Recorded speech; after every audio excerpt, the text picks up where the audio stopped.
Hey everyone, today we're diving into the history of the Sioux, a remarkable Native American nation. The Sioux, also known as Sakowin, meaning people of the Seven Council Fires, have a rich and fascinating story.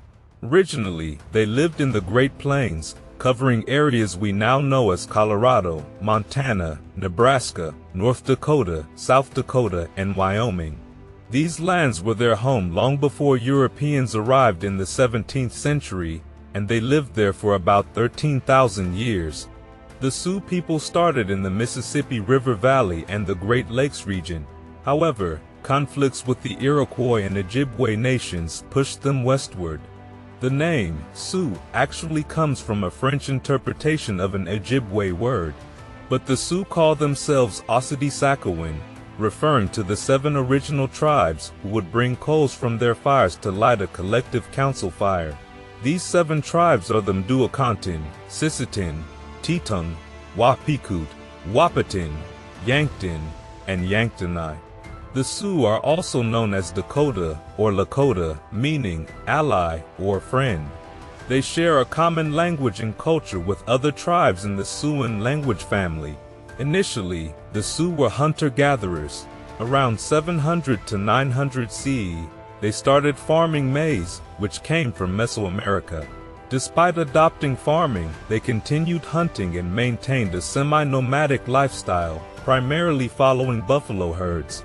This way of life evolved with the arrival of European firearms and horses in the 17th and 18th centuries, making them part of what scholars call the horse culture of North America. The encounter with Europeans drastically impacted Sioux culture, especially in the 19th century when American expansion encroached on their lands. Leaders like Red Cloud, Sitting Bull, and Crazy Horse resisted this expansion. Their most famous victory was the Battle of Little Bighorn in 1876. However, their struggle ended tragically at the Wounded Knee Massacre in 1890, which marked the end of Sioux resistance and led to their relocation to reservations. The Sioux were originally from the Mississippi Valley, but moved west to areas like modern Minnesota and Wisconsin due to conflicts. The name, Sioux, came from French fur traders who misunderstood an Ojibwe word. The Sioux called themselves Sakowin and Dakota or Lakota. These names, along with their rich history and culture, are integral to understanding who the Sioux are and their significant impact on American history. And now let's discuss their rich spiritual practices and the significance of the sun dance in their culture. Central to Sioux life are their spiritual beliefs, centered around Wakantanka, the Great Spirit. According to their traditions, Wakantanka created and sustains everything in the universe. Their religious practices include ceremonies with the Chinumpa, or ceremonial pipe, and the Lila Wakan, a bundle of sacred tobacco gifted to them by White Buffalo Calf Woman. She also imparted 7 sacred rites, guiding how the Sioux should connect with Wakantanka and maintain harmony in their lives. Among these rituals, the sun dance holds a paramount place. It's a communal ceremony crucial for renewing the earth, ensuring good harvests, prosperity in hunting, unity among the tribe, and a strong bond with the Great Spirit. This ritual takes place in early summer, typically June, and involves the entire community.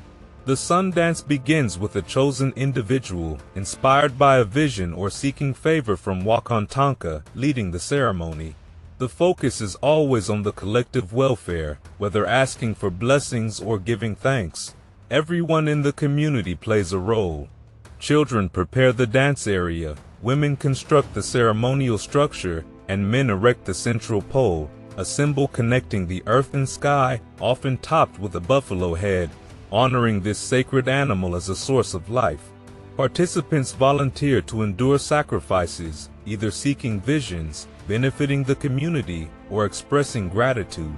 They dance around the pole, connected by leather thongs to symbolize their sacrifice. This dance, lasting days or even up to 2 weeks, involves fasting and prayer, with some participants abstaining from drinking.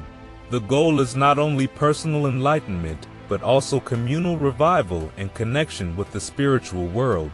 Throughout the ritual, gratitude and unity are emphasized, reinforcing the Sioux belief that what benefits one benefits all. This profound sense of collective purpose and spiritual connection underscores the importance of the sun dance in Sioux culture, continuing to be a cherished tradition passed down through generations. And now let's dive into the daily life, government, and gender roles among the Sioux people. In Sioux society, everyone had a role that contributed to the community's overall well-being. Men were primarily responsible for hunting, protecting the village, engaging in warfare, and participating in various fraternities that trained them as warriors, hunters, guardians, leaders, or diplomats. These roles were aligned with their natural skills and inclinations, allowing them to develop their abilities fully. Women, on the other hand, played an equally vital role. They made clothing, raised children, until the boys were old enough to learn from their fathers or uncles, and built the teepee, which was their home. Women were responsible for setting up and taking down the teepee when the camp moved, and they owned most, if not all, of the household items. They also planted and harvested crops and engaged in trade. Interestingly, Sioux women had the right to divorce their husbands by simply removing his belongings from the teepee and placing them outside.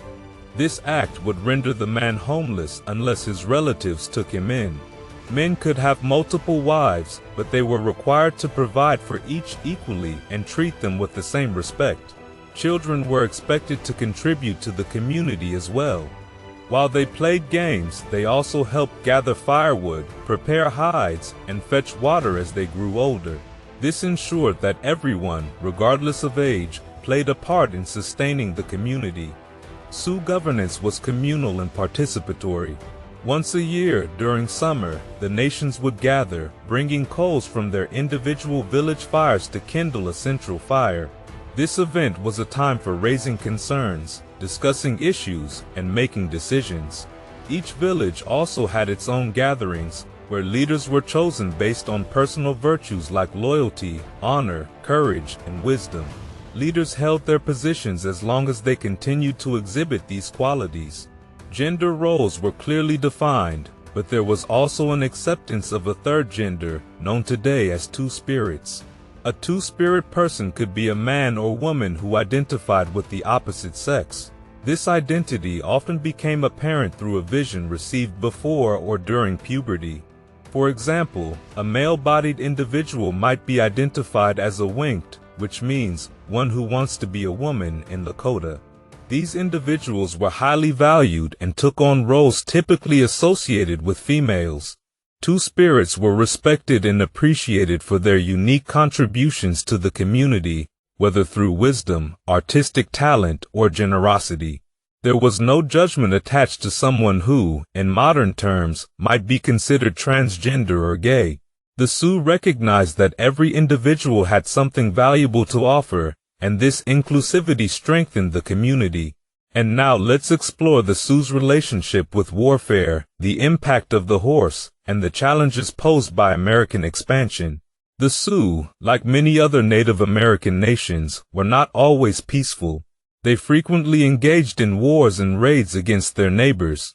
Initially, these conflicts were fought on foot, but everything changed when the Sioux mastered horseback riding around 1200. The introduction of horses revolutionized their travel, hunting, and warfare.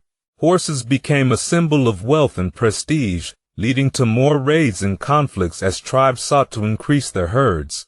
War parties were organized for various reasons, protecting hunting grounds, avenging insults, or seeking honor in battle.